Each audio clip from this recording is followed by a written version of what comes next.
Good morning बच्चों, कैसे हैं आप लोग। मुझे उम्मीद है कि आप लेक्चर नंबर 1 देखा होगा और साथ साथ जो है एनसीईआरटी आपने पढ़ाई करी होगी, राइट। एनसीईआरटी पढ़नी बहुत ज़रूरी है जी। चलिए आज मैं आपके साथ रिप्रोडक्शन इन ऑर्गेनिज्म का लेक्चर नंबर 2 मैं आपके साथ डिस्कस करूँगा और देखते हैं आज आपके लिए क्या सब लेकर आया हूँ मैं। ये बुक बोला था मैं, त्वमेव माता चौ पिता त्वमेव, राइट। बाइबिल मानिए, कुरान मानिए या फिर रामायण मानिए, जो मानना है मानिए, लेकिन इस बुक को जो है आपको उतनी ही शिद्दत के साथ आपको करनी है।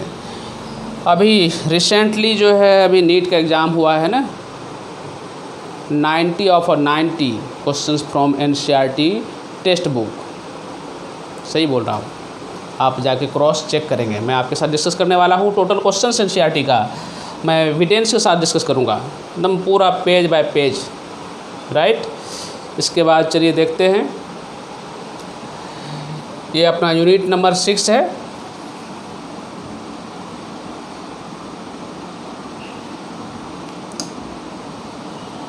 जिसमें हम लोग को 4 चैप्टर पढ़नी है। Reproduction organism, sexual reproduction, flowering plant, human reproduction and reproductive health.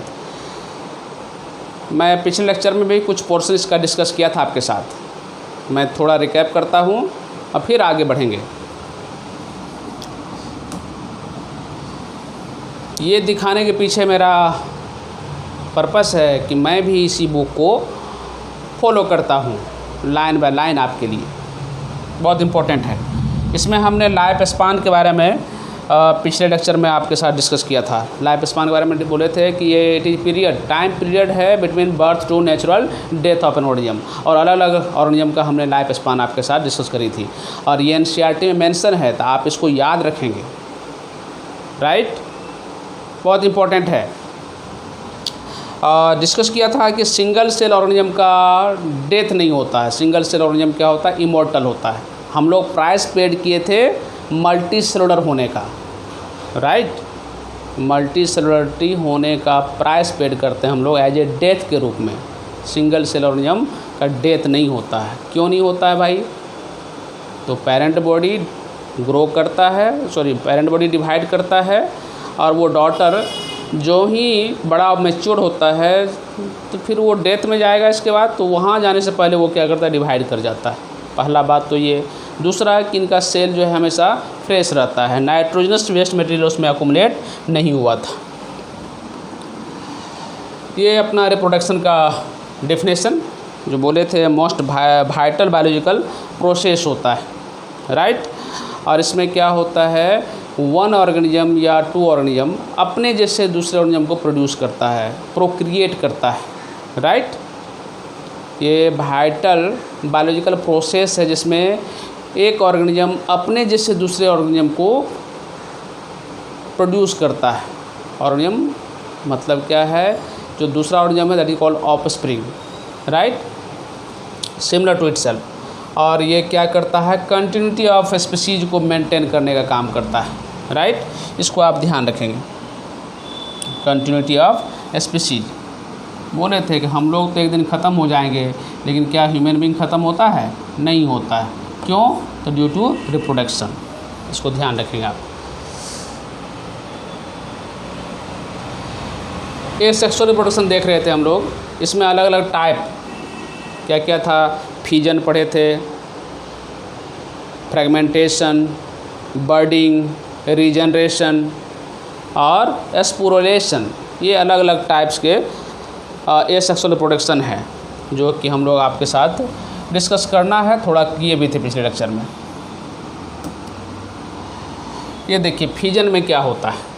Fusion में क्या होता है? पेरेंट बॉडी 2 बराबर भाग में टूट जाता है। फ्यूजन का मतलब ब्रेक डाउन करना, राइट। तो इसमें क्या है? Division of parent body into 2 और मोर डॉटर न्यूक्लियाई, ओके। क्या है? Division of parent body into 2 और more daughter individuals which are identical to the parent. ये मान लीजिए बैक्टीरिया है या अमीबा है, डिवीजन हुआ 2 बराबर भाग में, और ये दोनों क्या है, आपस में भी आइडेंटिकल और पेरेंट के साथ भी आइडेंटिकल होता है, जेनेटिकली आइडेंटिकल है। मॉर्फोलॉजी भी बाद में हो जाएगा। और ये टाइप है इसका बाइनरी फिजन, मल्टीपल फिजन और ये प्लाज्मोटोमी। ये आपके साथ पिछले लेक्चर में देखे थे, बस फास्ट रिकैप कर लेते हैं। देखिए बाइनरी फिजन में क्या है, इसमें क्या है, पेरेंट बॉडी डिवाइड करता है 2 हाफ में, याद रखेंगे, और each half form an independent daughter organism. जैसे था ना भी, ये था, ये डिवाइड किया, 2 में डिवाइड किया, और ये दोनों इंडिपेंडेंट बॉडी में ग्रो करेगा, ये भी अलग करेगा, ये भी अलग करेगा, आपस में आइडेंटिकल होगा। और इसमें क्या होता है, इसमें माइटोसिस प्रोसेस होता है, राइट। और ये ऑफस्प्रिंग क्या है, जेनेटिकली आइडेंटिकल है, ध्यान रखेंगे इसका, right.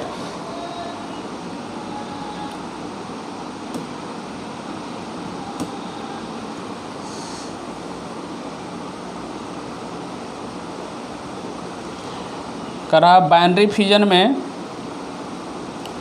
Depending upon the plane of division, अलग अलग टाइप के बाइनरी फिजन होते हैं। एक सिंपल बाइनरी फिजन, एक होता है लॉन्गिट्यूडनल बाइनरी फिजन, एक ट्रांसवर्स बाइनरी फिजन और एक ऑब्लिक बाइनरी फिजन।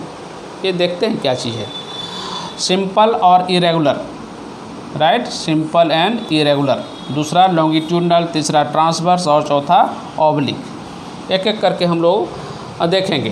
पिछले क्लास में भी थोड़ा सा चर्चा किया था हमने इसके साथ। देखिए इधर लॉन्गिट्यूडनल बाइनरी फिजन में क्या है कि बॉडी, जो पेरेंट बॉडी है वो लेंथ के अकॉर्डिंग डिवाइड करता है, ये लेंथ के अकॉर्डिंग, ठीक है। जैसे क्या है कि अगर ये इस तरह से डिवीजन कर रहे हैं 2 बराबर भाग में, दैट इज लॉन्गिट्यूडनल। अगर ये हॉरिजेंटली कट करते हैं, दैट इज कॉल्ड, इसके लिए वो टर्म यूज करते हैं हम लोग हॉरिजेंटल, राइट। और इसका एग्जाम्पल इंपॉर्टेंट है, यूग्लिना याद रखेंगे। The cytokinesis occurs along the longitudinal axis of the organism, length के अकॉर्डिंग डिवीजन होता है। यूग्लिना बहुत इंपॉर्टेंट एग्जाम्पल है। करा इरेगुलर बाइनरी फिजन, इरेगुलर में क्या होता है जी, तो इरेगुलर में साइटोकाइनेसिस अकर्स में, साइटोकाइनेसिस में अकर्स इन एनी प्लेन, इसका कोई फिक्स्ड पैटर्न नहीं है, ऐसे भी डिवीजन हो सकता है। ये मान लीजिए कि पेरेंट बॉडी है तो इसका डिवीजन इस तरह से भी हो सकता है, या फिर इस तरह से डिवीजन हो सकता है, या इस तरह से डिवीजन हो सकता है, कोई फिक्स्ड पैटर्न नहीं है, एनी प्लेन, राइट। और ये याद रखेंगे अमीबा, पूछा गया है एग्जाम में। ये देखिए पेरेंट अमीबा है, पेरेंट अमीबा है, इसका न्यूक्लियस एलोंगेट किया, तो elongation of nucleus, development of group, group बोलते हैं, इस तरह का स्ट्रक्चर है, ये ऐसा है तो ये बाद में ग्रुप बनेगा, इस तरह का बोलते हैं, ये ग्रुप बन रहा, ये ग्रुप कहलाता है, यही ग्रुप है, ठीक है, ये ग्रुप बोलते हैं, इस तरह का। और क्या है, division of nucleus and cytoplasm, nucleus और साइटोप्लाज्म डिवाइड करेगा, और ये अलग और ये अलग, 2 डॉटर्स सेल्स में बन गया, राइट। ध्यान रखेंगे इसको। इरेगुलर क्या है, इरेगुलर बाइनरी फिजन, अमीबा, बहुत इंपॉर्टेंट है। ट्रांसवर्स बाइनरी फिजन में देखिए क्या है, ट्रांसवर्स बाइनरी फिजन में आपका जो है साइटोकाइनेसिस, द सेल का डिवीजन होगा अलोंग ट्रांसवर्स एक्सिस, और ये पैरामीशियम यहाँ पर इम्पोर्टेंट है। एग्जाम्पल लॉन्गिट्यूडनल का एग्जाम्पल यूग्लिना, और इरेगुलर का अमीबा, और ट्रांसवर्स का पैरामीशियम। देखिए ये स्लीपर शेप बोलते हैं, ये बॉडी, पेरेंट बॉडी, देखिए यहाँ पर ग्रुप बना, और ये क्या हुआ, 2 बन डिवाइड कर गया, राइट। चलिए आगे देखते हैं। और ये ऑब्लिक, इसका भी इम्पोर्टेंट है एग्जाम्पल। इसमें क्या है, ऑब्लिकली जो है डिवीजन होता है, साइटोकाइनेसिस होता है, और ये सीरेटियम, यहाँ पर एग्जाम्पल याद रखेंगे, ठीक है, ये सीरेटियम।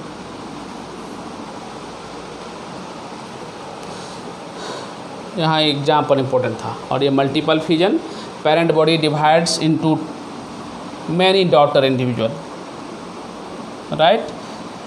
इसमें क्या है कि देखिए ये पेरेंट बॉडी अमीबा है, इसके अंदर बहुत सारे मैनी अमीबी बनते हैं, और वो फिर ब्रेक होता है सिस्ट का, और वो रिलीज होते हैं, मल्टीपल फिजन बोलते हैं।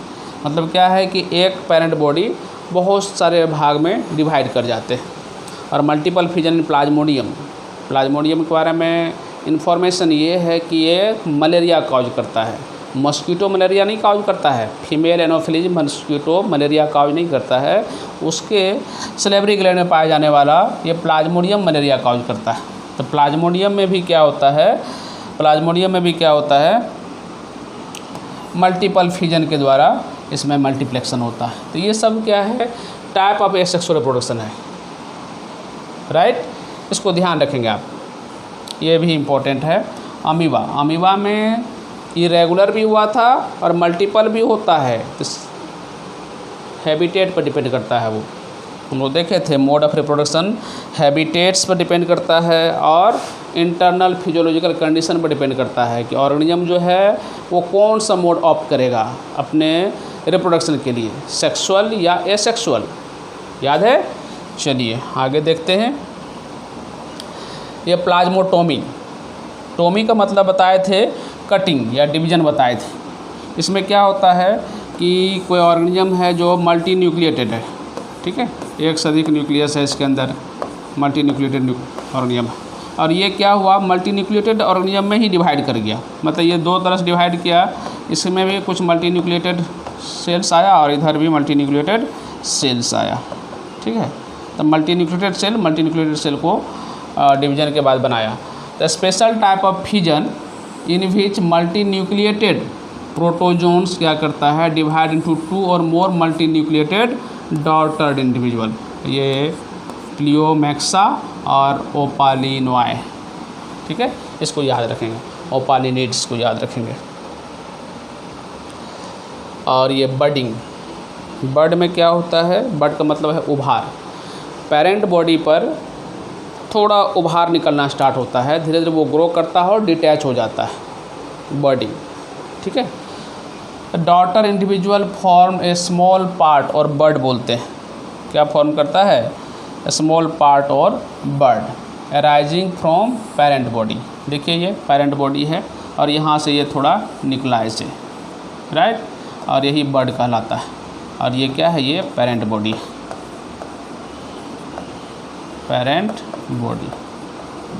और ये बर्ड, राइट। और ये अलग अलग बर्डिंग इन ईस्ट होगा, बर्डिंग इन एनिमल देखेंगे भैया हम लोग आगे। बर्ड का फॉर्मेशन प्रोट्यूबरेंस बोलते हैं, सरफेस आउट ग्रोथ होता है। देखिए बर्डिंग इन ईस्ट के बारे में क्या इन्फॉर्मेशन है। ईस्ट तो है फंगी और ये एकलौता फंगी है जो यूनिसेलुलर नेचर का होता है, राइट। टोटल जो फंगी का मेंबर है वो मल्टी सेलुलर है, सिर्फ एक को छोड़ करके, सैक्रोमाइसेट्स सर्विसेई, दैट इज कॉल्ड ईस्ट बोलते हैं। और ईस्ट में जो प्रोसेस होता है बर्डिंग का, उसके लिए टर्म हम लोग टोरुलेशन भी यूज करते हैं। क्या टर्म यूज करते हैं, टोरुलेशन। देखिए क्या चीज़ है ये, an outgrowth develop on one side of the cell and nucleus divides mitotically. देख रहे हैं, ये पेरेंट बॉडी है, यहाँ से आउटग्रोथ निकला, बाद में फिर न्यूक्लियस डिवाइड करता है और ये न्यूक्लियस डिवाइड के बाद जो है दोनों पार्ट में सेपरेट हो गया और इस तरह से ढेर सारा बॉडी बना, ठीक ना। Body produce chains of cell, देख रहे हैं। तो ये बोलते हैं हम लोग ईस्ट में बर्डिंग होता है। ये पूछता है ईस्ट में कौन सा एसेक्सुअल रिप्रोडक्शन होता है, तो बोलते हैं budding. Nucleus shift into outgrowth, now called bud, ये इसको बर्ड बोलते हैं हम लोग, ये बर्ड हो गया, ठीक है। बर्डिंग स्टेज इन ईस्ट रिसेंबल्स जीनस टोरुला, ठीक है, और सो इट इज कॉल्ड टोरुलेशन बोलते हैं। ये टर्म याद रखेंगे, टोरुलेशन क्या है, कहाँ मिलता है, ईस्ट में मिलता है टोरुलेशन स्टेज।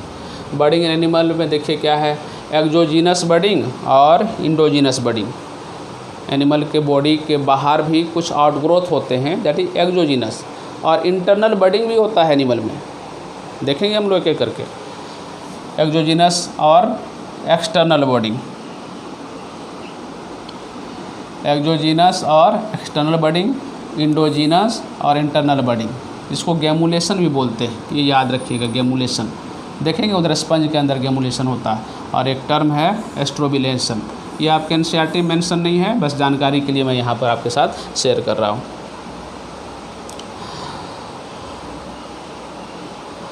एक्सोजीनस बडिंग में देखिए ये हाइड्रा है, हाइड्रा ये देखिए छोटा सोभार आ रहा है यहाँ पर, है ना, और यही डेवलप किया बर्ड में, ये बर्ड में डेवलप किया, और ये पूरा बाद में क्या होगा, यहाँ से ये डिटैच करेगा, ठीक है, दो अलग अलग ऑर्गेनिज्म में चला जाएगा। और ये देखिए स्पंज, इसके अंदर जो है इंटरनल बडिंग होता है, वो देखेंगे आगे, बस स्पंज का डायग्राम मैं यहाँ पर आपके साथ शेयर कर रहा हूँ। देखिए यहाँ पर इसमें क्या है, एग्जाम्पल इम्पोर्टेंट है, फिर गैमुलेशन इन स्पंज बोलते हैं, ये गैम्यूल्स का फॉर्मेशन, यही है गैम्यूल्स, ये स्ट्रक्चर क्या है, इसको गैम्यूल्स बोलते हैं, ठीक है, ये पूरा स्ट्रक्चर क्या है, गैम्यूल्स बोलते हैं। इसके अंदर ये जो है आर्कियोसाइट्स बोलते हैं, आर्कियोसाइट्स,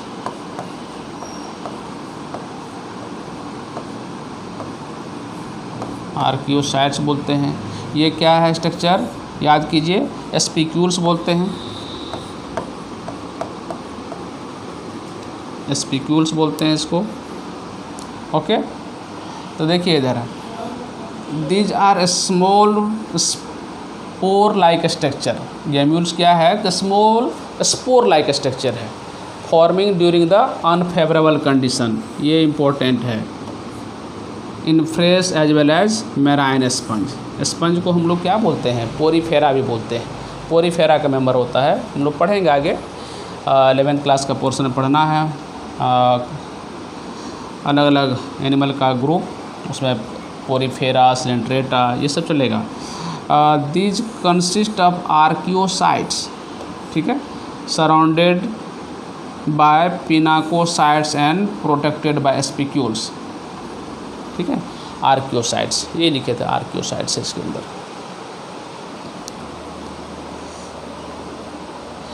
यहाँ पूछता है गैम्यूल फॉर्मेशन के द्वारा रिप्रोडक्शन कहाँ होता है, तो आंसर आप ध्यान रखेंगे स्पंज के अंदर, पोरीफेरा के मेंबर। ये देखिए क्या डिफरेंसेस है, अभी डिस्कस किए थे ना, बाइनरी फिजन और बडिंग, दोनों में डिफरेंस लिखने के लिए बोलता है, क्या डिफरेंसेस है बाइनरी फिजन और बडिंग में, क्या डिफरेंसेस है। बाइनरी फिजन में क्या होता है, पेरेंट बॉडी दो भाग में, दो इक्वल भाग में डिवाइड कर जाता है। बडिंग में डिवीजन नहीं होता, दो इक्वल भाग में क्या होता है, आउट ग्रोथ का फॉर्मेशन होता है, प्रोट्यूबरेंस का फॉर्मेशन होता है, इधर वो चीज़ नहीं है, देखेंगे। The parent body divides into two और equal similar half, each half form new individual. Parent body division हो रहा है इसमें क्या है, the parent produce a small bud का फॉर्मेशन कर रहा है, that gradually grow in size and then separate from the parent body. तो यहाँ पेरेंट बॉडी डिवीजन नहीं है, इसमें डिवीजन करता है बाइनरी फिजन में। और यहाँ ये प्रोट्यूबरेंस, उभार का फॉर्मेशन नहीं है, यहाँ पर तो होता है, that equal bird. Division equal है, ये भी इम्पोर्टेंट है, और यहाँ डिवीजन अनइक्वल है, छोटा बर्ड बनता है ना, बाद में वो बर्ड ग्रोथ करके अपने पेरेंट के जैसा होता है, तो डिवीजन अनइक्वल है।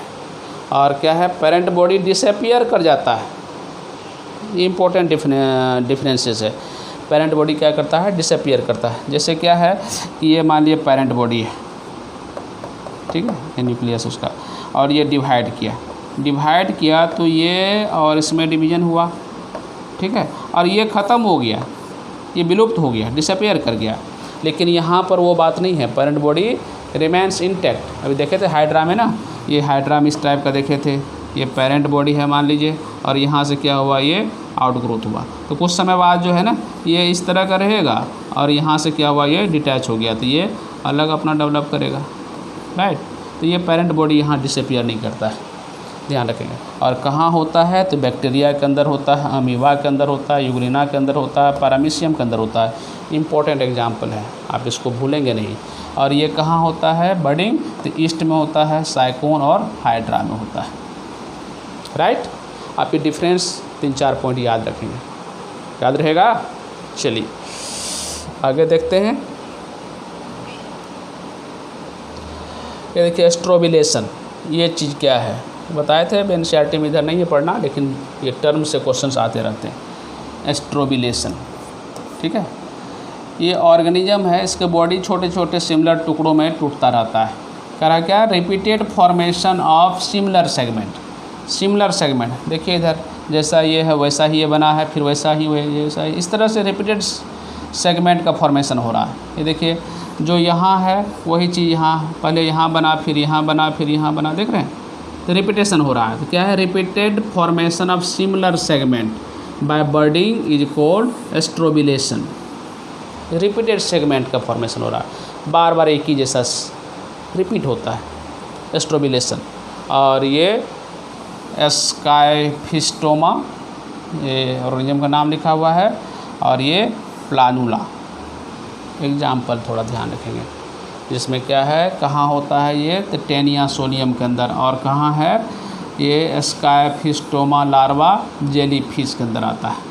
तो एग्जाम्पल इम्पोर्टेंट है, पूछेगा तो एग्जाम्पल ही पूछेगा, टर्म समझ में रखेंगे हम लोग। ये देखिए इधर ये नेक रीजन है, और ये देखिए सिमिलर चीज़ का फॉर्मेशन हो रहा है, वही वही वही रिपीट हो रहा है, ये रिपीट हो रहा है, रिपीट हो रहा है, रिपीट हो रहा है, इस तरह से। इसी को बोलते हैं एस्ट्रोबिलिया बोलते हैं टर्म। फ्रेगमेंटेशन में क्या है, फ्रेगमेंट का मतलब क्या होता है, टुकड़ों में टूटना। बॉडी, ऑर्गेनिज्म का बॉडी टुकड़ा में टूटेगा, इस टुकड़े से नया ऑर्गेनिज्म का फॉर्मेशन होगा। Each fragment of organism develops into new organism. देखिए क्या होता है, पेरेंट बॉडी ब्रेक करता है इनटू 2 और मोर पीस कॉल्ड फ्रेगमेंट, राइट। देखिए ये पेरेंट बॉडी है, तीन फ्रेगमेंट में टूटा है, इसको हम लोग बोलते हैं 3 टुकड़ों में टूटा है, दैट इज कॉल्ड फ्रेगमेंट। और ईच फ्रेगमेंट से क्या होता है, नया ऑर्गेनिज्म डेवलप करता है। Each fragment develops into an individual. It is found in sponge, sponge में मिलेगा, सी एनीमोन में मिलेगा। देखेंगे सी एनीमोन किसका एग्जाम्पल होता है, सिलेंट्रेटा का है, कि ये काइनोडर्माटा के अंदर है, और स्पायरोगैरा में राइजोपस जो आपका फंगी है, और ये प्लानारिया, डुगेसिया भी बोलते हैं, एग्जाम्पल में डुगेसिया भी आता है। तो ये ध्यान रखेंगे। इसमें क्या है, ऑर्गेनिज्म का बॉडी फ्रेगमेंट में टूटता है और इस फ्रेगमेंट से नया इंडिविजुअल बन जाता है।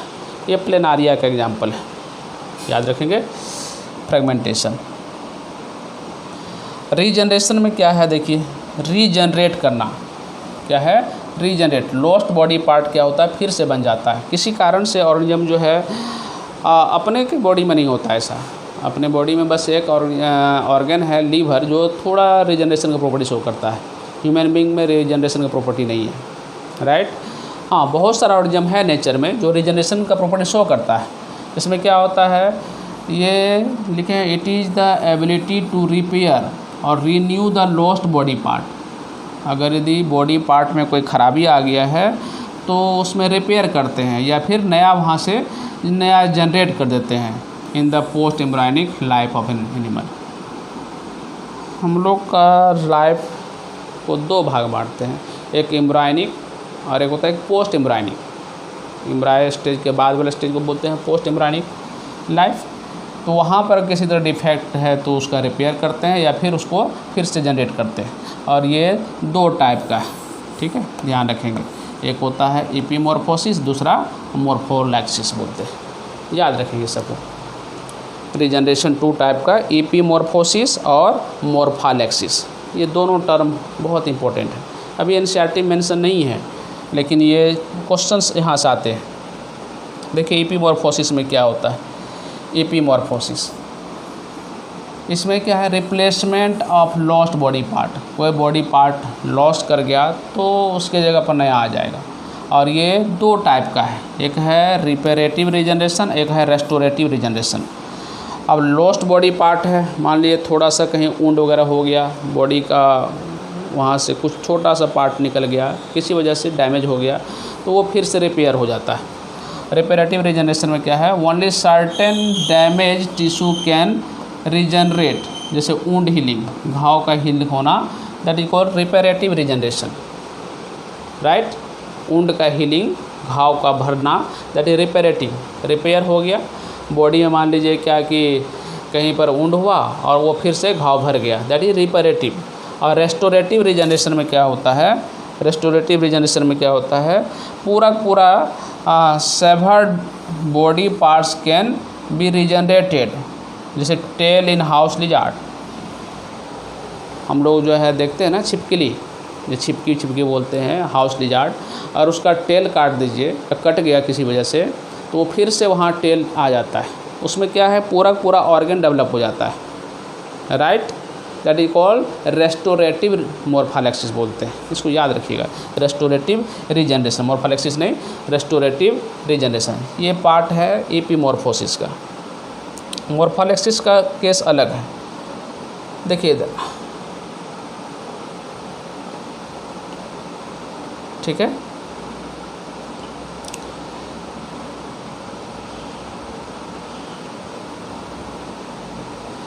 स्पोर फॉर्मेशन, स्पोरुलेशन, इसमें क्या है, स्पोर्स क्या होता है, देखिए minute single cell thin and thick walled propagules होता है। स्पोर क्या है, बहुत छोटा सिंगल सेल का और थीन और थिक वाल हो सकता है।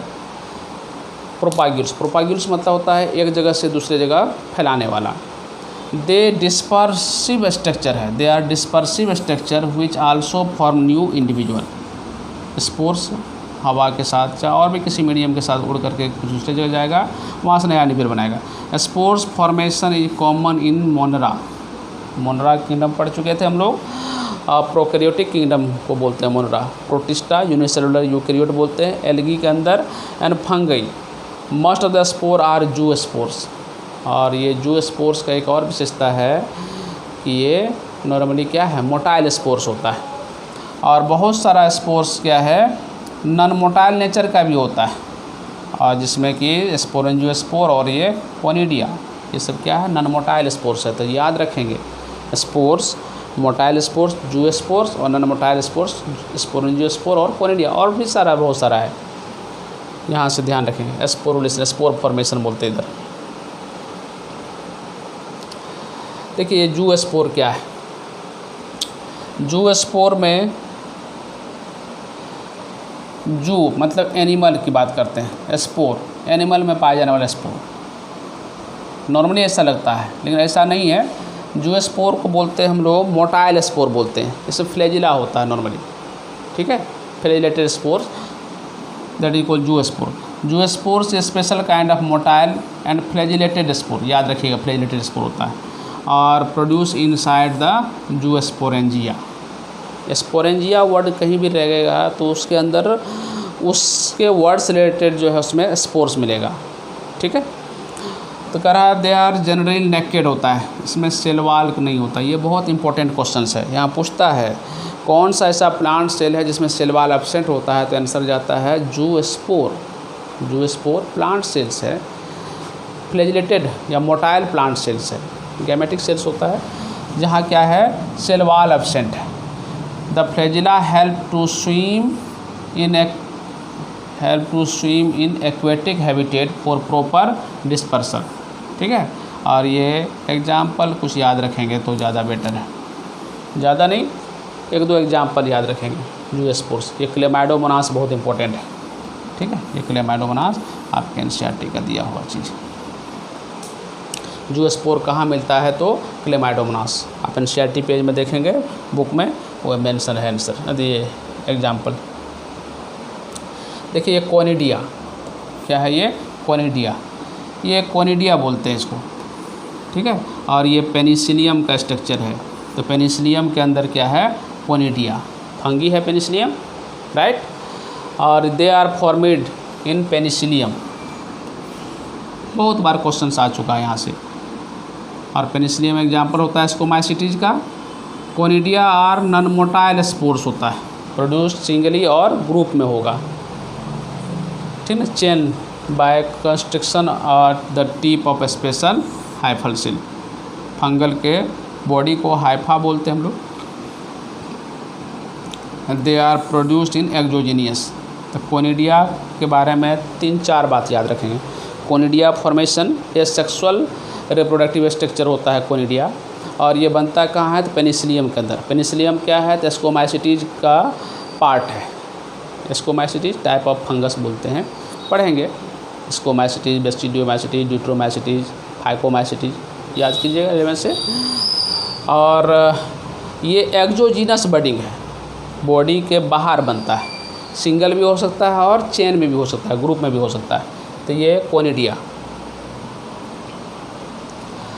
देखिए ये क्या है, क्लेमाइडियोस्पोर, क्लेमाइडियोस्पोर बोलते हैं। क्लेमाइडियोस्पोर में क्या है, ये पेरेंट बॉडी से डिटैच होता है छोटा छोटा spore. They are thick walled spores produced directly from hyphal cell. ये हाइफल सेल्स है, इसी में डिटैच होगा, ये यहीं से बना है। दे मे बी टर्मिनल और इंटरकैलरी, बाहर बन सकता है, अंदर भी बन सकता है। They store reserve food material and are capable of withstanding unfavourable condition. Reserve material है, फूड मटेरियल होता है, तो अनफेवरेबल कंडीशन से इसको बचाने में मदद करता है। और एग्जांपल क्या है, राइजोपस और एगारिकस। मशरूम बोलते हैं एगारिकस को, इडेबल फंगस में आता है ये सब। क्लेमाइडियोस्पोर, ये ही क्लेमाइडियोस्पोर है, ठीक है, ये क्लेमाइडियोस्पोर बोलते हैं, राइट। ध्यान रखिए कहाँ है, तो ये राइजोपस में मिलेगा, एगारिकस में मिलेगा। थिक वाल्ड स्पोर होता है, थिन वाल नहीं, थिक वाल्ड स्पोर होता है, और ये रिजर्व फूड मटेरियल स्टोर किया हुआ है। दूसरा देखिए ओइडिया, क्या है, ओइडिया। ये जो छोटा छोटा फ्रेगमेंट है ना, इसी के लिए टर्म यूज करते हैं हम लोग, ये सब क्या है, ओइडिया बोलते हैं, ओइडिया बोलते हैं। क्या बोलते हैं इसको, ओइडिया। कुछ फंगी में एगारिकस, अभी देखे थे mushroom, hyphal break up into numerous small thin walled fragment, देखते हैं ना, हाइफा है छोटे छोटे, पहले तो पेरेंट बॉडी से अटैच था, बाद में क्या हुआ, ये डिटैच हो गया छोटे छोटे फ्रेगमेंट में, है ना, numerous small thin walled fragment known as oidia. इसी के लिए टर्म यूज करते हैं हम लोग, ओइडिया बॉडी यूज करते हैं। They are generally formed under condition of excess water होगा, साल्ट होगा, ठीक है, शुगर कंटेंट हो सकता है। Oidia can multiply by budding और on solid substratum they give rise to new hypha. ये जहाँ जहाँ यहाँ से डिटैच होकर के नई जगह जाएगा, किसी सबस्ट्रेटम के साथ, किसी सपोर्ट के साथ जो है वो अटैच होगा, फिर वहाँ अपना नया जनरेशन प्रोड्यूस करेगा, नया बॉडी बनाएगा। ओइडिया फॉर्मेशन याद रखेंगे। इसके बाद क्या है, ये एस्पोरेंजियोस्पोर, ठीक है, एस्पोरेंजियोस्पोर। दे आर नॉन मोटाइल, अभी देखे थे ना, जो स्पोर क्या था, मोटाइल था, और उसके नीचे एस्पोरेंजियोस्पोर और कोनिडिया पड़े थे। तो ये एस्पोरेंजियोस्पोर, एस्पोरेंजियोस्पोर क्या है, ये नॉन मोटाइल स्पोर्स होता है, प्रोड्यूस इनसाइड एस्पोरेंजियम, एस्पोरेंजिया के अंदर प्रोड्यूस होता है। Sporangiospores are also called endospores, क्यों कि अंदर बना है बॉडी के। They are generally disperse by wind and germinate to produce new mycelium. Rhizopus और ये म्यूकर के अंदर क्या है, एस्पोरेंजियोस्पोर्स, इंडोजिनस नेचर का है, ठीक है, ये याद रखना है आपको। और ये नॉन मोटाइल स्पोर्स होता है। अब देखिए इधर, ये types of vegetative propagation, plant के केस में हम लोग टर्म यूज करते हैं वेजिटेटिव प्रोपागेशन। और ये एक तो नेचुरल मेथड है और दूसरा क्या है, आर्टिफिशियल है। दूसरा क्या है, आर्टिफिशियल मेथड है वेजिटेटिव प्रोपागेशन का। ये दो मेथड, कुछ हम लोग ह्यूमन बींग के एफर्ट से होता है आर्टिफिशियल, और कुछ नेचुरली होता है। तो ये वेजिटेटिव प्रोपागेशन को हम लोग 2 हेडिंग्स के अंदर पढ़ेंगे, ठीक है, इसके अंदर पढ़ेंगे हम लोग, अलग अलग पढ़ेंगे। देखते हैं अभी डिफरेंस क्या है। देखिए नेचुरल मेथड के अंदर जो है, फिर इसके अंदर सब मेथड है, जैसे रूट के हेल्प से, स्टेम के हेल्प से, अंडरग्राउंड स्टेम के हेल्प से प्रोपागेट करेगा प्लांट, एक प्लांट से दूसरा प्लांट बनेगा। सब एरियल या क्रेपिंग स्टेम बोलते हैं, क्या है, एरियल स्टेम के द्वारा, लीव्स के द्वारा हो सकता है, बुलबिल के द्वारा और टूरियंस के द्वारा। ये बहुत इंपॉर्टेंट है, बुलबिल के द्वारा। देखेंगे इधर कौन सा प्लांट में होता है, याद कीजिए, एगिब प्लांट, अभी सवाल दिए थे ना उधर, पिछले डिस्कस किए थे। लीव्स के द्वारा कहाँ होगा, ये कहाँ है, एगिब, एगिब प्लांट में लीव्स के द्वारा कहाँ होगा, ब्रायो, याद कीजिए, ब्रायोफाइलम, ब्रायोफाइलम में। Aerial stem, sub aerial stem, ठीक है। और ये अंडरग्राउंड स्टेम, रूट, सब का देखेंगे एग्जाम्पल। अंडरग्राउंड स्टेम में क्या पोटैटो वगैरह आएगा, एक एक करके देखेंगे। बहुत सारे इंपॉर्टेंट एग्जाम्पल सब यहाँ डिस्कस करेंगे आपके साथ। देखिए इधर रूट के द्वारा कहाँ कहाँ होगा प्रोपागेशन। यदि सीड के द्वारा प्रोपागेशन होता है तो वो सेक्सुअल मोड ऑफ रिप्रोडक्शन है, क्योंकि सीड होता है रिजल्ट ऑफ सेक्सुअल रिप्रोडक्शन। ये other than seed, other body part के हेल्प से प्रोपागेशन हो रहा है। प्लांट अपना नंबर को बढ़ा रहा है, प्लांट अपना प्रोजनी बढ़ा रहा है, ठीक ना, ऑफ स्प्रिंग को प्रोड्यूस कर रहा है, सिंगल पेरेंट, इसलिए सेक्सुअल बोलते हैं, है ना। नेचुरल मेथड में देखिए क्या है, ये रूट के द्वारा both tap root and adventitious root take part in vegetative propagation. Root का टाइप होता है, मॉर्फोलॉजी में पढ़े थे, एडवेंटिटियस और टैप रूट, याद है ना। रूट का ओरिजिन कहाँ से, रेडिकल से, और शूट का प्लूमिल से, याद रखिएगा। तो ये रेडिकल से निकला हुआ रूट है, और रूट दो तरह का है, एडवेंटिटियस रूट है और टैप रूट है। एडवेंटिटियस रूट होता है वैसा रूट जो रेडिकल के अलावा किसी और पार्ट से निकला हुआ रूट है, दैट इज एडवेंटिटियस। और टैप रूट तो या प्राइमरी रूट बोलते हैं इसको, ये रेडिकल से निकला हुआ है। और ये डलवर्जिया सीसम बोलते हैं, डलवर्जिया सीसम प्लांट।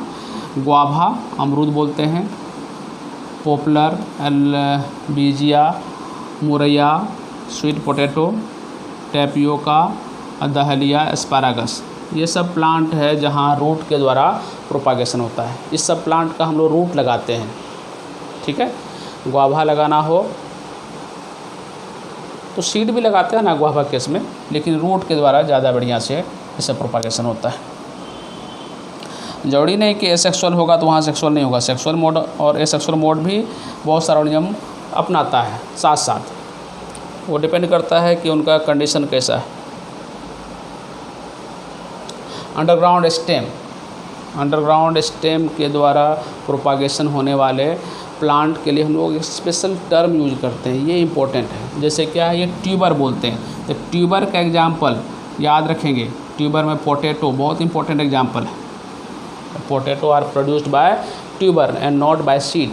जो पोटैटो देखेंगे हम लोग अपने किसान भाई जो है पोटैटो कैसे लगाते हैं, तो जो स्टेम कटिंग है ना उसको कट करके, पोटैटो क्या है, रूट नहीं है। पोटैटो का हम लोग क्या खाते हैं, तो हम लोग स्टेम खाते हैं, याद रखिएगा।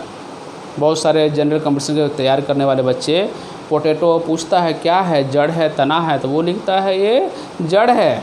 क्यों, ज़मीन के नीचे होता है, दिमाग में रहता है ये जड़ है, नहीं, वो स्टेम है, उसके ऊपर नोड एंड इंटरनोड पाया जाता है ना। तो ट्यूबर्स बोलते हैं, ट्यूबर, चूँकि उसका फिक्स शेप साइज नहीं है, ये ट्यूबर बोलते हैं टर्म इसके लिए, ट्यूबर। और ये देख रहा है ना आई, जर्मिनेटिंग आई बड बोलते हैं। तो या पूरे पूरे पोटैटो लगा दीजिए या इसको डिवाइड कर दीजिए, ठीक है, इस तरह डिवाइड कर दीजिए। जहाँ जहाँ जिस पोर्शन में आई रहना जरूरी है, जब पोर्शन में आई है तो फिर क्या होगा, वो वहाँ से नया पार्ट निकलेगा। जब बड़ा बड़ा आलू होता है उसको कट करके लगाते हैं घर में, है ना, फार्मिंग जिसके यहाँ होता होगा देखेंगे। या पूरे छोटा आलू है तो पूरे पूरे लगा देते हैं। और ये देखिए जिंजर, वहाँ भी वही है, यहाँ पर हम लोग राइजोम वर्ड यूज करते हैं, इसके लिए हम लोग ट्यूबर वर्ड यूज करते हैं। ये बल्ब यूज करते हैं हम लोग ओनियन के लिए, देखिए ओनियन है, गार्लिक, लहसुन बोलते हैं। और ये कॉर्म, कॉर्म फॉर कोलोकासिया, याद रखिएगा, कॉर्म फॉर कोलोकासिया, ये पूछता है, ठीक है। एमोर्फोफेलस या जमीकंद बोलते हैं। और ये राइजोम, बनाना में, जिंजर में, टर्मरिक में, ठीक है, ये सब इम्पोर्टेंट है। ये आपका दिख जा रहा है क्या, जिंजर दिखा रहे हैं, यहाँ पर वर्ड यूज करते हैं हम लोग, राइजोम वर्ड यूज करते हैं इसके लिए। और ये शक्कर, ये तो क्वेश्चंस आया हुआ है, ये एम्स का क्वेश्चन पूछा हुआ है। मिंट में, मिंट पुदीना बोलते हैं, इसमें क्या होता है, शक्कर बोलते हैं टर्म। तो ये सब अंडरग्राउंड स्टेम्स के द्वारा प्रोपागेटिंग प्लांट है, ध्यान रखिएगा। तो शक्कर क्वेश्चंस बैंक बनाएंगे, यहाँ से क्वेश्चंस मिलेगा। राइजोम के द्वारा किस में होता है, तो बनाना, जिंजर, टर्मरिक, टर्मरिक हल्दी बोलते हैं। देखिए इधर सब एरियल पार्ट क्या है, सब एरियल या क्रीपिंग स्टेम बोलते हैं, ठीक है, जिसमें रनर घास वगैरह में होगा, लॉन ग्रास बोलते हैं, और स्टोलोन इम्पोर्टेंट है, स्ट्रॉबेरी, वालिस्नेरिया, ठीक है, और ये ऑफसेट, यही इसी के लिए वर्ड यूज करते हैं हम लोग, ऑफसेट, यही क्या है, ऑफसेट बोलते हैं, ये जो स्ट्रक्चर है ये ऑफसेट। वाटर हाइसिन जानते हैं हम लोग, टेरर ऑफ बंगाल ही बोलते हैं, आपके एनसीईआरटी मेंशन किया हुआ है टेरर ऑफ बंगाल। क्यों बोलते हैं भाई टेरर ऑफ बंगाल? ये प्लांट जो है इंडिया में नहीं मिलता था, क्योंकि यहाँ रोड रेल किनारे जो है एबंडन प्लेस होता है, वाटर लॉगिंग वगैरह रहता था, तो सोचा क्या कि चलो भाई ये सब जो एबंडन एरिया है यहाँ पर कुछ लगा दो, तो इसको जो है विदेश से लाया गया था रोड रेल किनारे को सजाने के लिए एक तरह से, ठीक है, जो एबंडन प्लेस है वहाँ लगा दो। तो ब्यूटीफुल फ्लावर और इसके लीफ को, चूँकि इसका फ्लावर होता है पर्पल कलर का, देखने में अच्छा लगता है, पानी के ऊपर फ्लोट करता रहता है, ग्रीन ग्रीन सा दिखता है, आँख को अच्छा लगता है, तो इसको विदेश से लाया गया था इंडिया में, और ये सोच करके कि ये प्लांट जो है एज ए ऑर्नामेंटल प्लांट के रूप में रहेगा, लेकिन ऐसा नहीं ना हो सका। ये प्लांट मोस्ट डेंजरस प्लांट निकला, क्योंकि इसको कंपटीशन देने वाला यहाँ के एनवायरनमेंट में कोई प्लांट और या कोई स्पीसीज नहीं था, तो ये क्या है, बिल्कुल इनॉर्मसली ग्रोथ करता है। अभी देखिए हर जगह फैला हुआ है, क्योंकि बंगाल में हमेशा सालों भर बारिश होती रहती है, वाटर लॉगिंग का केस ज़्यादा है वहाँ पर, है ना, सी है बगल में, वे बंगाल खाड़ी है, वहाँ से बारिश वगैरह बहुत सारा होते रहता है वहाँ पर हमेशा। तो क्या है कि रोड रेल के किनारे जो एबंडेंट प्लेस है वहाँ ये ग्रो करता है, और साथ साथ जो उनके रोड रेल किनारे जो एग्रीकल्चरल लैंड है उसके अंदर ये पेनिट्रेट कर जाता है, और वाटर लॉगिंग रहा उधर तो, और जो भी न्यूट्रेंट यूज करते हैं, फर्टिलाइज़र वगैरह यूज करते हैं फार्मर लोग अपने क्रॉप को न्यूट्रिशन देने के लिए, ये क्या करता है, विड्रॉ कर लेता है वो न्यूट्रेंट, कंपटीशन शो करता है उनके साथ, राइट, और इनका यूज तो कुछ है नहीं ऐसा। और ये और भी चीज़ करता है, ये डिजॉल्व ऑक्सीजन को भी ये ड्रेन आउट करता है, और इससे क्या होता है, जो एक्वेटिक एनिमल है वाटर के नीचे, फिश वगैरह, ये सब डेथ होता है उनका, तो काफ़ी, इसलिए बोलते हैं टेरर ऑफ बंगाल बोलते हैं। ये प्लांट देख रहे हैं, ये फ्लोट कर रहा है, इसका ये रूट, अब ये एक प्लांट से जो है ये निकला बाहर और ये जनरेट हो गया, फिर इससे निकलेगा नया प्लांट, इससे निकलेगा नया प्लांट, इस तरह से गुच्छों में आता है। तो ये जो प्रोपागेटिंग स्ट्रक्चर है इसको बोलते हैं हम लोग ऑफसेट बोलते हैं। सीड वगैरह के द्वारा प्रोपागेशन नहीं है, ये स्टेम ही है इसका, ऑफसेट टर्म यूज करते हैं। तो ये क्या है, एरियल बोलते हैं, ज़मीन के नीचे नहीं है, ज़मीन या पानी के ऊपर फ्लोट कर रहा है। और ग्रास देखे होंगे फील्ड में, आप ऐसे उखाड़िए, जैसे क्या है, ये ग्रास लगा हुआ, देखिए ऐसे ग्रास लगा हुआ, ये फील्ड है, यहाँ निकला, ये ऊपर वाला पोर्शन नीचे आया, फिर यहाँ से ऐसे गया, फिर ये नीचे रूट, और यहाँ से ये प्लांट, फिर ये ऐसे गया, ऐसे रूट डेवलप हुआ, फिर ये, ठीक है ना, ये इधर निकला ग्रास, फिर ये ऐसे आया। तो ये जो वर्ड है यही है रनर, ये रनर है, क्या है, ये रनर है, रनर। तो सब एरियल बोलते हैं, ठीक है, ग्राउंड से ऊपर है एरियल। स्टोलोन स्ट्रॉबेरी में याद रखिएगा, और ये ऑफसेट बहुत इंपॉर्टेंट है। इकोर्निया प्लांट बोलते हैं, वाटर हाइसिंथ को इकोर्निया प्लांट बोलते हैं, या दूसरा पिस्टिया याद रखिएगा, वाटर लेट्यूस बोलते हैं, राइट। ये कितना बार क्वेश्चन आ चुका है कि ये जो वाटर हाइसिंथ है दैट इज इकोर्निया, जिसको टेरर ऑफ बंगाल भी बोलते हैं, इसके लिए प्रोपागेटिंग स्ट्रक्चर क्या है, तो ऑफसेट इम्पोर्टेंट है। और रनर के द्वारा कहाँ होता है, तो ग्रास में, याद रखिए। स्टोलोन कहाँ है, तो स्ट्रॉबेरी बोलते हैं। अब देखिए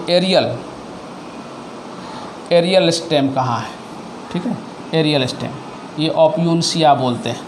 दे occurs in opuntia and some other plant which can form new plant. Opuntia cactus होता है, राइट।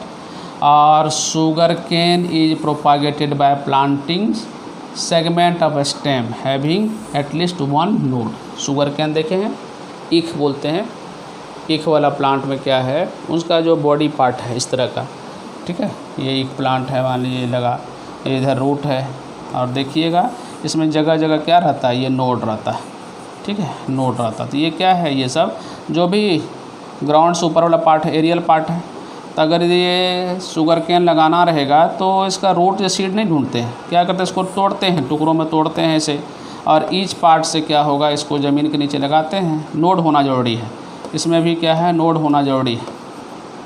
और ये वाला पार्ट को ज़मीन के नीचे लगाइए, यहाँ से क्या होगा, ये लगा दिए ज़मीन के नीचे, और क्या होगा, यहाँ से रूट का डेवलपमेंट होगा और यहाँ से शूट डेवलप करेगा, नया एक बन जाएगा, राइट। एरियल शूट के द्वारा इसका प्रोपागेशन है। लीफ के द्वारा अभी देखे थे ब्रायोफिलम, बहुत इम्पोर्टेंट था। और ये देखिए क्या होता है इसमें, ये ब्रायोफिलियम आपके एनसीईआरटी से डायग्राम लिया गया है। ये लीफ टूट गया और जहाँ पर कहीं भी इंजर्ड पार्ट होगा वहीं से क्या होगा, उस पोर्शन से ये जो है रूटिंग स्टार्ट होगा और फिर वहाँ से शूट का फॉर्मेशन होगा, एडवेंटिशियस बड बोलते हैं, ठीक है। तो नोच टर्म यूज करते हैं injured part of the bryophyllum leaf के लिए, और वहीं से निकलेगा। अगर ये लीफ बिल्कुल इंटैक्ट रहा तो जर्मिनेशन नहीं होगा, वहाँ से फिर नया प्लांट नहीं डेवलप होगा। तो मान लीजिए क्या ये प्लांट है, ठीक है, और इसका ये लीफ है, ये लीफ है, ये क्या हुआ, किसी वजह से यह गिर गया, ये सरफेस पर गिर गया, तो ये पड़ा हुआ है, कोई बात नहीं, यहाँ से जनरेट नहीं होगा। लेकिन अगर यदि कोई एनिमल वगैरह इसके ऊपर से गुजर गया तो कोई पोर्शन यहाँ से मान लीजिए इंजर्ड हो गया, जो पोर्शन इंजर्ड हुआ वहीं से क्या होगा, ये नया प्लांट डेवलप करा लेगा, नया प्लांट डेवलप करा लेगा, ठीक है। इस तरह का बात होता है, नया डेवलप कर लेगा। इंजर्ड पार्ट नोच बोलते, ध्यान रखिएगा। करा बिगोनिया इम्पोर्टेंट है, ब्रायोफिलम बता चुके हैं, कोलांचे, ये 3 एग्जाम्पल याद रखिएगा। और ये एडियंटम भी बोलते हैं, वॉकिंग फर्न के नाम से जाना जाता है, एडियंटम, एडियंटम कयूडेटम वॉकिंग फर्न बोलते हैं, बहुत इंपॉर्टेंट एग्जाम्पल है ये। और इसमें लीव्स के द्वारा ही क्या है, प्रोपागेशन होता है, एक प्लांट से दूसरा प्लांट बनता है और एक जगह से दूसरी जगह प्लांट फैलता भी है। और दूसरा स्ट्रक्चर क्या है, बुलबिल, ठीक है, बताए थे एगिप प्लांट, ये आपके एनसीईआरटी में मेंशन है, ऑक्सालिस एगिप, यही स्ट्रक्चर को बुलबिल बोलते हैं। ये स्ट्रक्चर क्या है, ये बुलबिल बोलते हैं इसको, बुलबिल, बुलबिल बोलते हैं, ठीक है, याद रखिएगा। कौन सा प्लांट, तो एगिप प्लांट, इकलौता एग्जाम्पल आपके एनसीईआरटी में मेंशन है। यहाँ पर आपके सुविधा के लिए 2-4 और भी एग्जाम्पल लाए हम। ये प्लांट के बॉडी के ऊपर बनता है और वहाँ से डिटैच हो गया, और जहाँ जहाँ वो गिरेगा वहाँ से नया प्लांट का फॉर्मेशन होगा।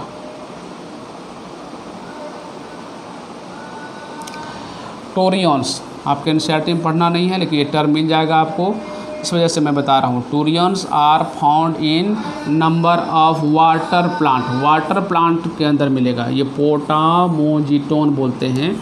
और यूट्रिकुलारिया, यूट्रिकुलारिया के अंदर क्या है, आपको जो है टोरियंस स्ट्रक्चर मिलता है, तो आप इसको ध्यान रखेंगे। अब देखिए ये अपना है आर्टिफिशियल, वेजिटेटिव तो हो गया, आर्टिफिशियल मेथड ऑफ प्रोपागेशन क्या है, इसमें कटिंग है, लेयरिंग है, ग्राफ्टिंग है, बर्ड ग्राफ्टिंग है और माइक्रो प्रोपागेशन है। ये आर्टिफिशियल मेथड ऑफ प्रोपागेशन है। आर्टिफिशियल मेथड में क्या है, कटिंग के द्वारा, इसमें ह्यूमन बीइंग का एफर्ट होता है प्लांट प्रोपागेशन के लिए, हम लोग बोलते हैं artificial method of vegetative propagation. देखेंगे एक एक करके हम लोग, ठीक है। कटिंग, लेयरिंग वर्ड यूज करते हैं, सॉइल लेयरिंग, और ग्राफ्टिंग, बर्ड ग्राफ्टिंग और माइक्रो प्रोपागेशन, एक एक करके हम लोग देखते हैं। कटिंग में क्या है कि प्लांट का पार्ट, ठीक ना, और कट करते हैं, चाहे रूट हो, स्टेम हो, लीव्स हो, और उसको ग्रो करा देते हैं, ठीक है, आर्टिफिशियली। तो cutting are the cut piece of root का हो सकता है, स्टेम का हो सकता है, लीव्स का हो सकता है, which are planted in nurseries, nursery में लगाते हैं हम लोग, ठीक है, और वहाँ से नया प्लांट पैदा कर लेते हैं। From this root promoting chemicals are use, इसमें क्या करते हैं, रूट प्रोमोटिंग केमिकल्स यूज करते हैं। एग्जाम्पल याद रखें, IBA इंडोल बिटरिक एसिड बोलते हैं, ठीक है, और NA नेप्थालीन एसिटिक एसिड, ये 2 एसिड्स है जिसका यूज किया जाता है नर्सरी में, जो काम करते हैं लोग प्लांट पार्ट से नया प्लांट जनरेट करने के दौरान यूज होता है। तो फास्ट ग्रोथ होता है, रूटिंग करवा लेते हैं। और रूट कटिंग, ये इसका अलग अलग टाइप है, जिसमें रूट कटिंग, स्टेम कटिंग और लीफ कटिंग 3 मेथड से देखते हैं रूट कटिंग किस में है, स्टेम कटिंग किस में है और लीफ कटिंग किस में है।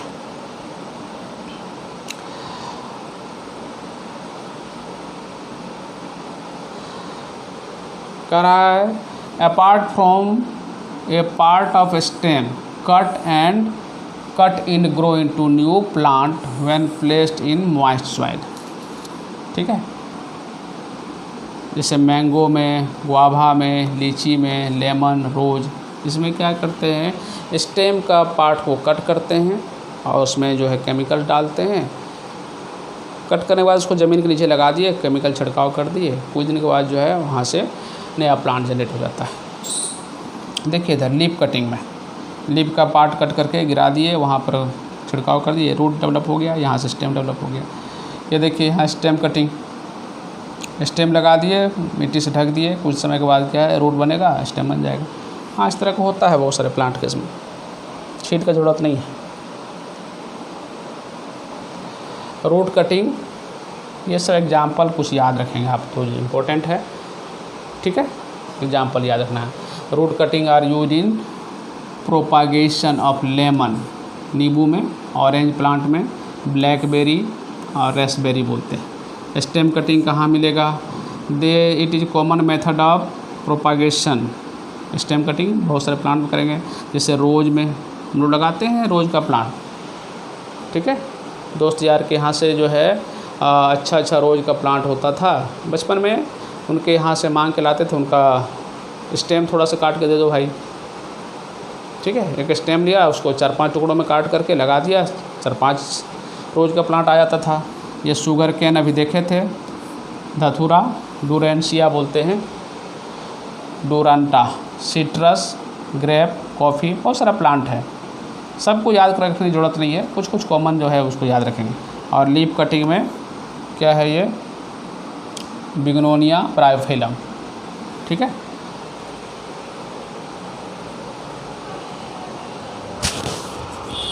लेयरिंग, अभी दूसरा वर्ड क्या था अपना, लेयरिंग वर्ड यूज किए थे। इसमें क्या होता है, या सॉइल लेयरिंग बोलते हैं, इसका अलग अलग टाइप है।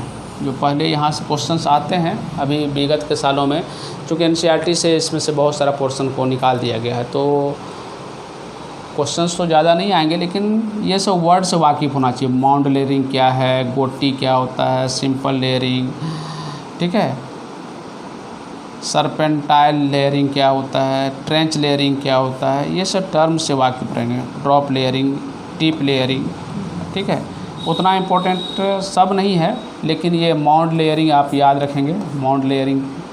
ठीक है, इसका ये गोटी क्या होता है, राइट, ये याद रखेंगे।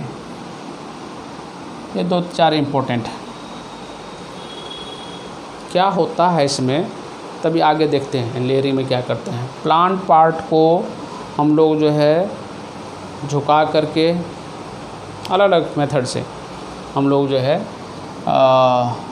उसके ऊपर जो है मिट्टी रखते हैं, और फिर कुछ दिन के बाद जो है उसको डिटैच कर देते हैं बॉडी से, राइट। यहाँ तो एग्जाम्पल लिखे हैं। एयर लेयरिंग क्या है, एयर लेयरिंग देखिए कहाँ होता है, ये होता है लीची में। ओके, माउंट लेयरिंग कहाँ है, तो एप्पल में, पियर में, याद रखना है। और एयर लेयरिंग ही है, रोज में भी है। ट्रेंच लेयरिंग वालनट, मलबेरी, ये कुछ एग्जाम्पल है, और यदि आप इसको ध्यान में रख सकते हैं तो ठीक है। चूँकि 11th क्लास का भी कुछ पोर्शन को इस तरह का जो नोट बनाते हैं, तो कोशिश करते हैं कि वहाँ से भी आपके लिए लेकर आ जाए कंटेंट। देखिए इधर क्या है लेयरिंग में, the stem of plant is bent down until it touch the soil. देख रहे हैं, ये इसका स्टेम है, इसको बेंट करते हैं नीचे। ठीक है, जैसे ये प्लांट है, ये प्लांट का पार्ट है, मान लीजिए ये प्लांट है, ठीक है, और ये इसका रूट है इधर। तो हम लोग क्या करते हैं, इस पोर्शन को नीचे बेंड करते हैं, बेंड करा करके ऐसे कर लेते हैं। तो ये सॉइल के सरफेस तक लाते हैं और इसके ऊपर क्या है सॉइल चढ़ा देते हैं, या इसके स्टेम के पोर्शन को थोड़ा इंजर्ड करते हैं, फिर इसके ऊपर सॉइल चढ़ा देते हैं। देख रहे हैं, वही किए। फिर क्या होता है, समय के साथ इसमें रूट का डेवलपमेंट होता है यहाँ से, और फिर इसको यहाँ से कट कर देते हैं, राइट, नया प्लांट बन जाता है। The stem of a plant is bend down until it touch the soil. The stem is then cut once it develop root, ठीक है, डेवलप रूट किया, and grow into new plant. Lemon में हम लोग करते हैं, रोज़ में करते हैं और जस्मीन में करते हैं, ठीक है। लेमन में तो बहुत बार हमने भी किया है, रोज़ में भी किया है। इस तरह का काम आप भी हो सकता है किए होंगे। लेयरिंग बोलते हैं टर्म।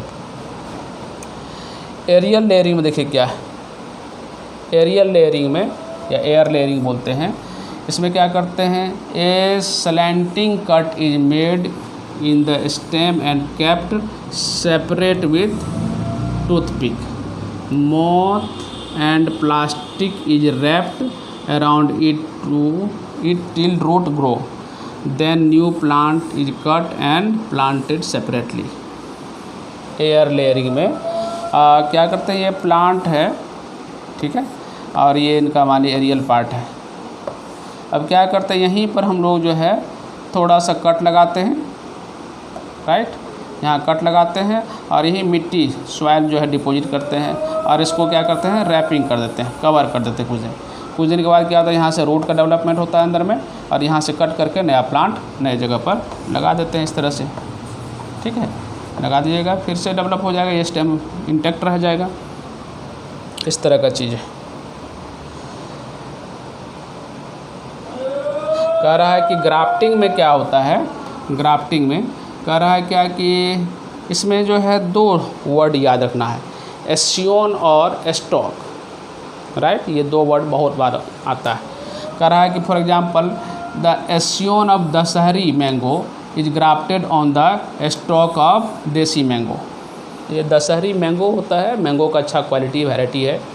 मान लीजिए वो प्लांट आपको लगाना है, तो क्या करते हैं, इस अच्छे प्लांट का दशहरी मैंगो का जो पोर्शन हम लोग कट करके जो देसी वैरायटी है, तो देसी वैरायटी मान लीजिए क्या है, ये नीचे प्लांट है, नीचे प्लांट मतलब ये प्लांट है आपका, ये क्या है इसका रूट, और ये है देसी वाला। तो देसी मैंगो का रूट वाला पोर्शन रहने देते हैं, और जो हम लोग अच्छा वाला वैरायटी है उनका स्टेम लाते हैं कट करके, वो क्या करते हैं, इनके साथ अटैच कर देते हैं, ठीक है, इनके साथ इस तरह से कट लगा देते हैं। तो इसके लिए वर्ड जो करते हैं हम लोग, इसके लिए वर्ड जो करते हैं स्टॉक, स्टॉक बोलते हैं, और इसको बोलते हैं एस्सियोन। क्या बोलते हैं, एस्सियोन बोलते हैं। ये इस तरह का चीज़, ये क्या है, स्टॉक है, ये स्टॉक है, कट लगा दिए इसे, और इसके साथ ऊपर में इस तरह का लाते हैं दूसरा प्लांट जो डिजायर्ड है, ऐसे लगाए और इसको ऐसे बांध देते हैं, ठीक है। तो ये एस्सियोन और ये स्टॉक, तो एस्सियोन स्टॉक ये दो टर्म याद रखिएगा, ठीक है। For example scion of Dasheri mango is grafted on the stock of desi mango, right. Similarly scion of high quality rose are grafted on the wild rose root stock, ठीक है। जैसे क्या है, मान लीजिए कि आप कहीं गए घूमने के लिए, आपको पता चला कि यहाँ का मैंगो क्वालिटी बहुत अच्छा है, तो क्या करते हैं, वहाँ से स्टेम कट करके लाते हैं, दैट इज कॉल्ड एस्सियोन, टर्म याद रखिएगा। और उसको अपने यहाँ जो मैंगो लगा हुआ है उसको कट करते हैं। अब बिल्कुल इस तरह से कट करेंगे तो नहीं लगेगा, इस तरह का कटिंग करेंगे तो फिर दिक्कत है, यहाँ पर कैसे इस तरह से अटैच रहेगा। तो हम लोग कट लगाते हैं इस तरह से, इस तरह से कट लगाते हैं, ऐसे लगा दिए, या फिर इस तरह कट लगाते हैं, ऐसे कट लगाते हैं ऐसे, और इसके साथ क्या है, जो लाए हैं उनका कट ऐसे बनाते हैं, इस तरह से कर दिए। अब क्या होगा, यहाँ पर ये सपोर्ट मिल जाएगा, इसको यहाँ अटैच हो जाएगा समय के साथ, ठीक है। कट करने के बाद उसको रैपिंग करते हैं। During grafting stock and scion both are united by formation of callus. यहाँ पर क्या होता है, ये कैलस का फॉर्मेशन बोलते हैं। क्या होता है, ये कैलस, समय के साथ कैलस का फॉर्मेशन होगा। अनडिफ्रेंशिएटेड सेलुलर मास होता है callus.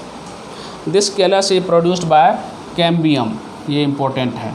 And this is why grafting is successful in, ये डाइकोट लिखा हुआ है यहाँ पर, ये दूर से लिखा चला गया, डाइकोट। डाइकोट प्लांट में ग्राफ्टिंग सक्सेसफुल है, मोनोकोट में नहीं है भाई। इसलिए नहीं है मोनोकोट में कि वहाँ पर कैम्बियम एब्सेंट है। और कैम्बियम, जाइलम, फ्लोएम, कैम्बियम पढ़े होंगे, राइट। तो कैम्बियम क्या होता है, हाईली डिवाइडिंग टिश्यू होता है। तो वो अगर यदि डाइकोट प्लांट है तो वो कैम्बियम की वजह से क्या होता है, ये और ये दोनों अटैच हो जाता है। मोनोकोट में कैम्बियम एब्सेंट है, इस वजह से क्या है, वहाँ पर वैस्कुलर बंडल एब्सेंट है मोनोकोट में, और इस वजह से वहाँ ग्राफ्टिंग नहीं हो पाता है, अनसक्सेसफुल होता है मोनोकोट में। ये क्वेश्चंस बहुत बार आते हैं कि डाइकोट में ग्राफ्टिंग होगा कि मोनोकोट में, तो बोलते हैं डाइकोट में। क्यों, तो वैस्कुलर कैम्बियम है वहाँ पर। मोनोकोट में नहीं होता ग्राफ्टिंग, क्यों, वैस्कुलर कैम्बियम एब्सेंट है। देखिए ज़रा, कुछ प्लांट है जहाँ ग्राफ्टिंग बार बार जो है किया जाता है। तो मैंगो में, एप्पल में, पियर में, सिट्रस प्लांट है, बहुत सारा प्लांट है जहाँ की ग्राफ्टिंग नॉर्मली करते हैं। अब वेरियस टाइप का ग्राफ्टिंग, ये tongue grafting, crown grafting, wedge grafting, ये सब आपके एनसीईआरटी में नहीं है। फिर भी चूँकि टर्म आपको मिल सकता है कहीं क्वेश्चंस बैंक वगैरह बनाएंगे, तो इसलिए मैं यहाँ पर आपके लिए आया हूँ। अगर जिसको याद रख सकते हैं तो याद रख लीजिए, ठीक है। थोड़ा सा जो है आपको आपके नॉलेज को वाइडनेस मिलेगा।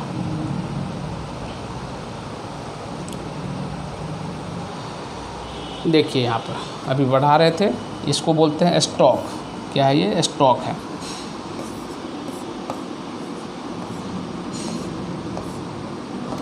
स्टॉक है ये, और ये क्या है, एस्योन है। ये दो टर्म इम्पोर्टेंट है यहाँ पर, ठीक है। देखिए लगा दिए, और ये बांध देते हैं, यहीं पर कैलस का फॉर्मेशन हो जाता है। और ये खास करके ऑर्नामेंटल प्लांट, सजावटी प्लांट होता है, वहाँ यूज करते हैं। The stem of plant is cut and then fitted on another plant and covered with grafting wax. Apple में करते हैं, ऑरेंज में करते हैं, वाटरमेलन में करते हैं, ठीक है। ग्राफ्टिंग इस तरह से की जाती है। देखिए ये बड ग्राफ्टिंग, बड ग्राफ्टिंग का केस कहाँ है, तो bud grafting is practised in apple, peach and rose. Term याद रखेंगे, देखते हैं। यहाँ एप्पल से, इसी रीजन से नया प्लांट डेवलप कर जाता है, बड ग्राफ्टिंग बोलते हैं। एप्पल प्लांट में तो वहीं से एप्पल प्लांट जो है, एप्पल जो है फॉल्स फ्रूट का एग्जांपल होता है। अब देखिए क्या है, माइक्रो प्रोपागेशन। ये भी आर्टिफिशियल मेथड का लास्ट तरीका था, अभी देखे थे। माइक्रो प्रोपागेशन या propagation by plant tissue culture बोलते हैं। इसमें क्या होता है ना, प्लांट का पार्ट हम लोग लेते हैं, कोई पार्ट है प्लांट का, ठीक है। प्लांट का ये पार्ट है, मान लीजिए लीफ है, इसमें से थोड़ा पार्ट जो है स्क्रेच किया, ठीक है। प्लांट टिश्यू यहाँ से स्क्रेच किया, इसके अंदर क्या बहुत सारा सेल्स है। ईच सेल में पोटेंशियल कैपेसिटी होता है नया प्लांट डेवलप करने का, ठीक है। तो इसमें से टिश्यू का आइसोलेट करते हैं, टिश्यू में से सेल आइसोलेट करते हैं, और इसको क्या करते हैं, ग्रो कराते हैं। Tissue culture technique useful in obtaining virus free plant, disease free plant यहाँ से ग्रो करते हैं। वायरस फ्री और disease free plant, disease free plant homozygous diploid and in commercial micro propagation of orchid, ठीक है, chrysanthemum and other ornamental plant में। This method is also used in quick मल्टीप्लेक्शन।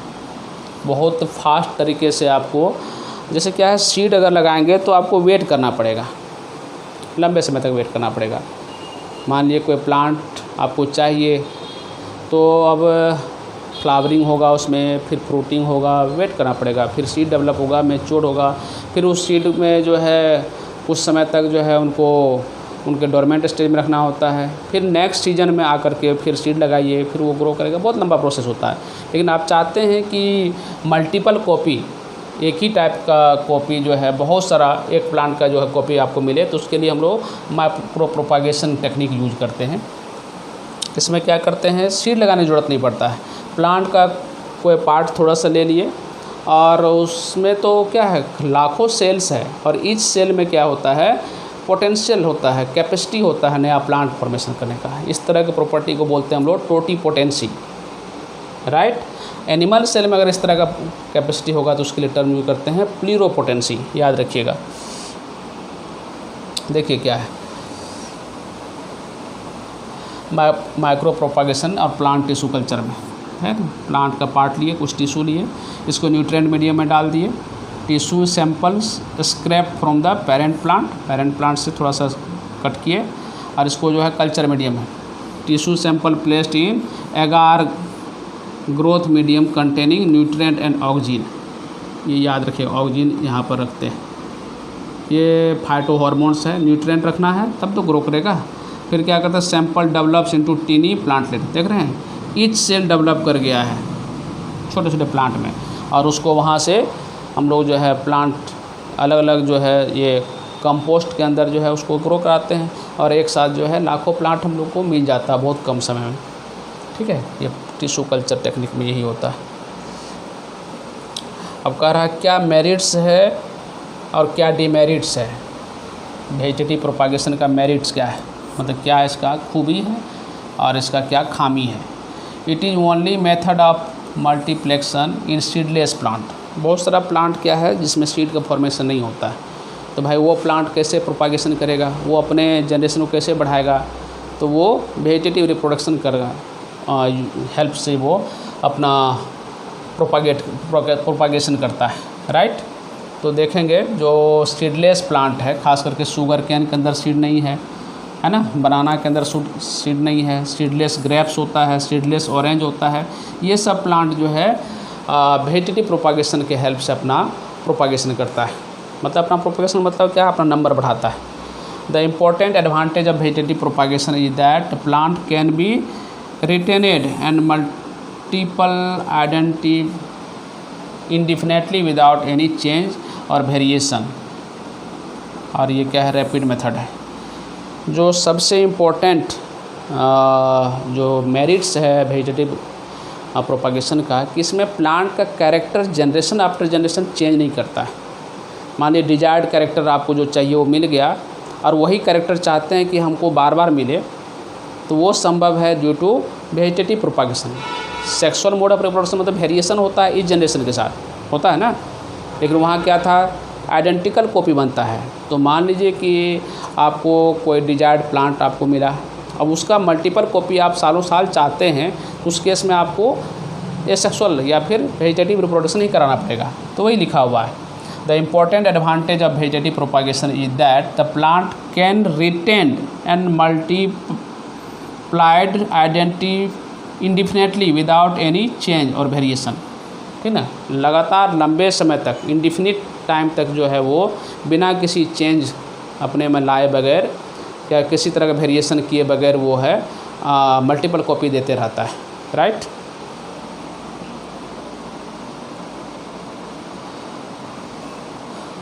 और देखिए क्या है, plant produce through micro propagation tissue culture are genetically identical and they show genetic uniformity.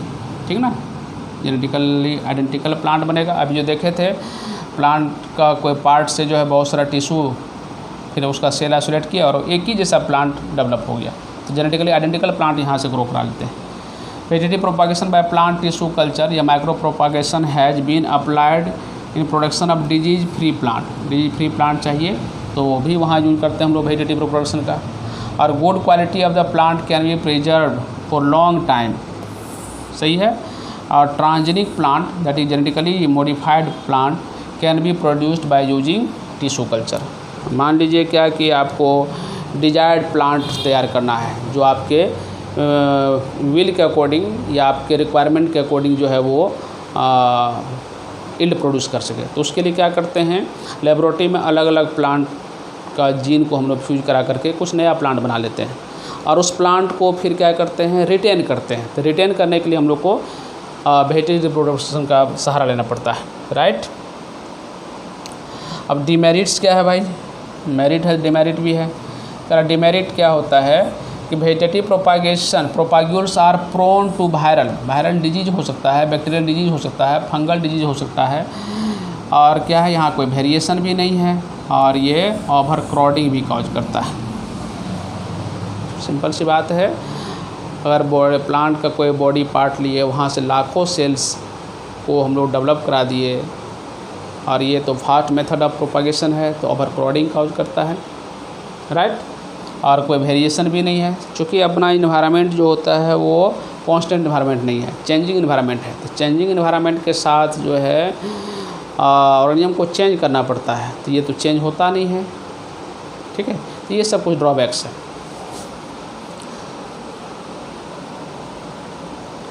अब चलिए कुछ क्वेश्चंस है जो मैं आपके साथ आज भी डिस्कस करूंगा, ठीक है। और क्वेश्चंस 10 क्वेश्चन हर लेक्चर हमने आपके साथ कोशिश कर रहा हूँ कि मैं आपके साथ डिस्कस करूँ। तो आप एक एक क्वेश्चन को ध्यान से देखिए। मैं आपको बनाने का टाइम दूंगा और आप पहले बनाइए, फिर मैं आपके साथ डिस्कस करूँगा। देखिए इधर कह रहा है which of the following statement is correct. इसमें से 4 स्टेटमेंट दिया गया है, इसमें से कौन सा स्टेटमेंट करेक्ट है, बढ़िया से पढ़िएगा। इनकरेक्ट नहीं, करेक्ट बनाइए आप। समय दे रहे हैं, आप बना लीजिए एक बार अपने से, हम पढ़ देते हैं। All individual of species have exactly the same life span है। एक स्पीसीज का मेंबर है, मान लीजिए ह्यूमन स्पीसीज, होमो सेपियन हम लोग का जो है स्पीसीज है, तो क्या जो भी मेंबर है सभी का लाइफ स्पान सेम है, हम और आप, क्या समझ रहे हैं? तो ये तो बात गलत है, करेक्ट नहीं हो सकता है। A smaller organism always have shorter life span and vice versa. अभी तो बताए थे पिछले लेक्चर में कि लाइफ स्पान का शेप साइज से कोई लेना देना नहीं है। ऐसा नहीं कि हाथी एलिफेंट बहुत बड़ा है, वेल बहुत बड़ी मैमल है, वेल फिश नहीं है, ध्यान रखिएगा, वेल मैमल है, तो उसका लाइफ स्पान भी बहुत ज़्यादा होगा। क्रो और पैरोट देखे थे कि सिमिलर शेप साइज का है, फिर भी लाइफ स्पान में काफ़ी वेरिएशंस है। कौवा क्रो 15 साल के आसपास, 15 ईयर्स के आसपास है। अब पैरोट देखे थे 140 ईयर्स। तो ऐसा नहीं कि छोटा ऑर्गेनिज्म रहेगा तो उसका लाइफ स्पान उसी का अकॉर्डिंग वेरी करेगा, नहीं, ये भी गलत है। Life span of organism is the time period from its birth to natural death. यही तो अभी बताए थे लाइफ स्पान का डेफिनेशन। तो आंसर क्या हो जाएगा ये, कारण नो ऑर्गेनिज्म में have life span of several 100 year. अरे भाई सेवरल 100 ईयर तो होता ही है। अभी तो टॉर्टवाइज का देखे थे, बानियान ट्री का देखे थे, राइट। तो सेवरल 100 ईयर भी हो सकता है। ये ज़्यादा बेटर क्या लाइफ स्पान का डिफिनेशन है, तो ये सही है। चलिए मैं आपके साथ दूसरा क्वेश्चन लेते हैं फिर। ये देखिए दूसरा क्वेश्चन क्या है, पढ़िए। Which of the following has the longest life span. ठीक है, ये आपके साथ डिस्कस किए थे पहले लेक्चर में। एलिफेंट का क्या था, याद कीजिए, 60 ईयर के आसपास था, 60 to 90 ईयर के आसपास था, है ना। एवरेज बताए थे क्या था, 65 ईयर्स एवरेज लाइफ स्पान था ये। ओके, पैरोट का क्या था, तो ये 140 ईयर आया था, याद है। टॉर्टवाइज क्या था, ये भी लगभग 60 नहीं, टॉर्टवाइज ये 100 से लेकर के 150 ईयर्स के आसपास था ये, आप देख लेंगे एनसीईआरटी। और ये बानियान ट्री 200 ईयर्स के आसपास था, ठीक है। तो आप देख लीजिए क्या आंसर जाएगा, क्लियर है, बानियान ट्री, राइट।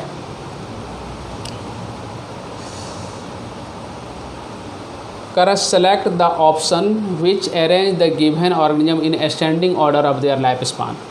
असेंडिंग ऑर्डर, बढ़ते हुए क्रम में से जाना, बढ़ते हुए क्रम में। तो पैरोट तो 140, क्रॉप 15, तो ये तो चला गया, ये तो होगा नहीं। बटरफ्लाई 2 to 3 वीक बोले थे। और क्या था, क्रॉ 15, पैरोट और क्रोकोडाइल 60 ईयर होता है, ये तो ये होगा नहीं। फ्रूट फ्लाई, हाँ ये ड्रोसोफिला, क्रोकोडाइल, पैरोट और बानियान ट्री, यही आंसर सही है। पैरोट और टॉर्टवाइज, पैरोट 140 और ये ठीक है, लेकिन डॉग तो फिर कम है, तो आंसर क्या आ जाएगा? Fruit fly, crocodile, parrot and Baniyan tree. ये असेंडिंग ऑर्डर है। तीसरा क्वेश्चन देखते हैं क्या है अपना।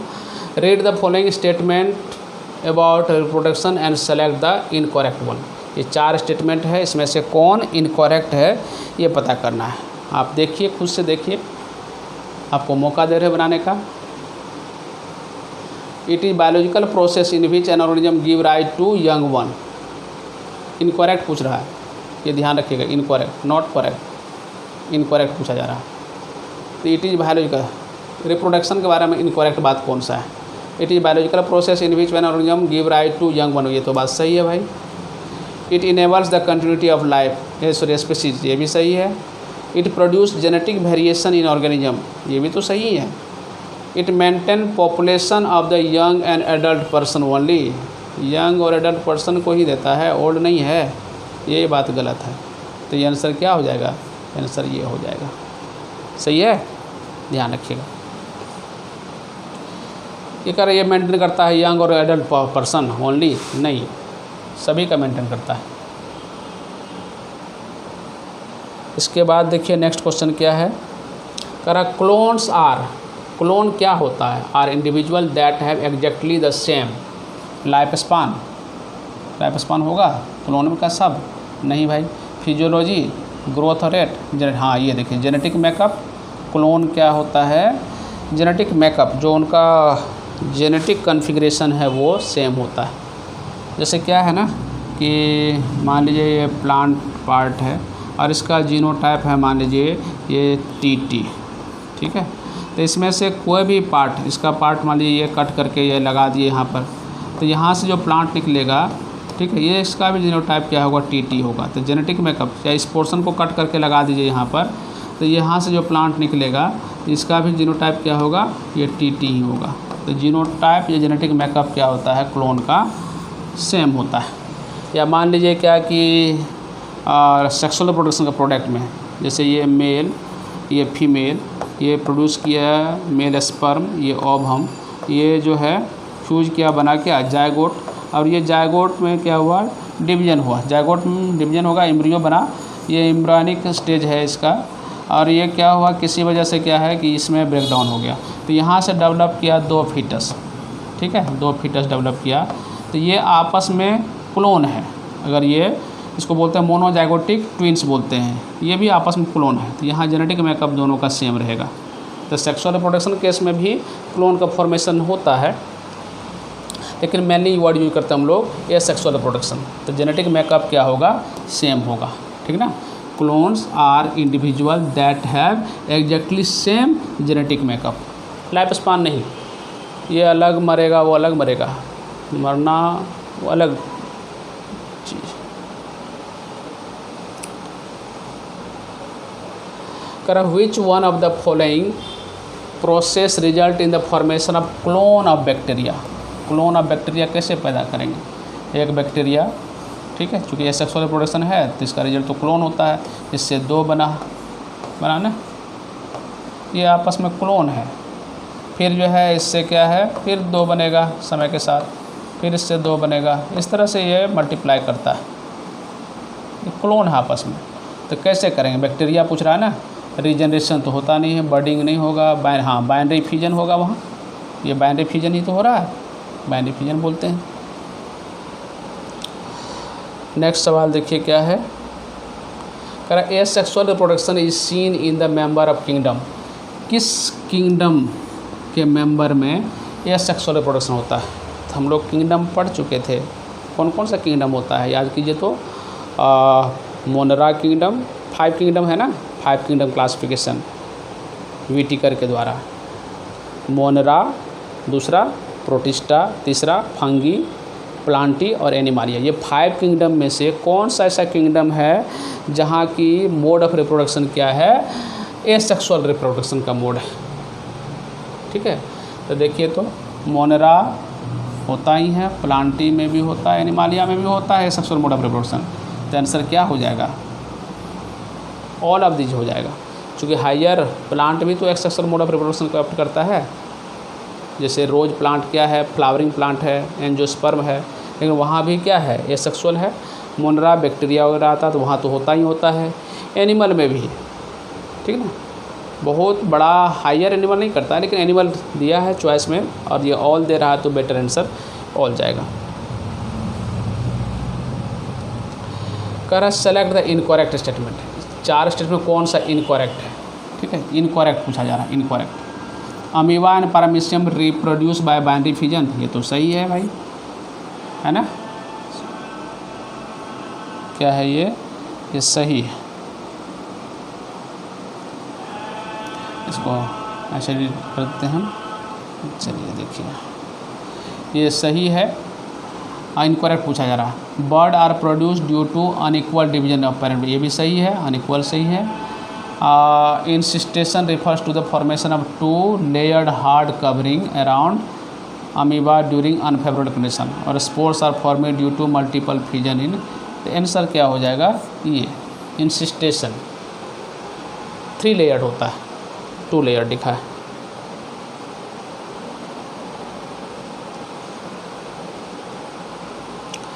और ये देखिए आज का लास्ट सवाल, इसमें से क्या है, अच्छा सवाल है। Read the following statement and select the correct one. ये 4 स्टेटमेंट दिया है, इसमें से कौन सही है। तो कोनिडिया कहाँ था, ये पेनिसिलियम में था। Are asexual propagules restricted to kingdom fungi, ये बात तो सही है।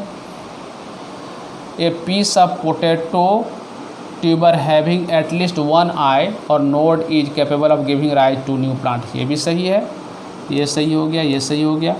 Ginger propagates vegetatively with the help of underground root, नहीं भाई ये गलत है। जिंजर तो स्टेम के द्वारा होता है ना सर प्रोपागेशन, अभी देखे थे ना, तो ये गलत हो गया। Fleshy bud which take part in vegetative propagation are called bulbils, fleshy bud ही है। प्रेजेंट इन डायोस्कोरिया एगिव, ये भी सही है। तो आंसर देखिए क्या हो गया, 3 को छोड़ करके किस में है, हाँ ये सी नंबर आंसर सही है, ठीक है। तो मैं आज के क्लास को मैं यहाँ वाइंड अप करता हूँ और फिर मिलते हैं आपसे नेक्स्ट लेक्चर में। आप एनसीईआरटी पढ़ेंगे, ठीक है। नेक्स्ट लेक्चर में जो भी कुछ एनसीईआरटी का बचा हुआ रहेगा मैं कोशिश करूँगा कि मैं कवर करूँ, राइट।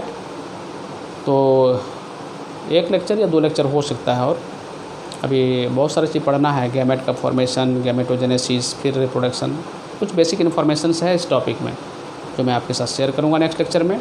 आप लेक्चर को देखिए, एनसीईआरटी पढ़िए, और जो सवाल बनाए हैं 10 सवाल पिछले लेक्चर का, 10 सवाल ये, इसको अपने से बनाने का कोशिश कीजिए, राइट। चलिए, best of luck for next lecture, हम आपसे मिलते हैं।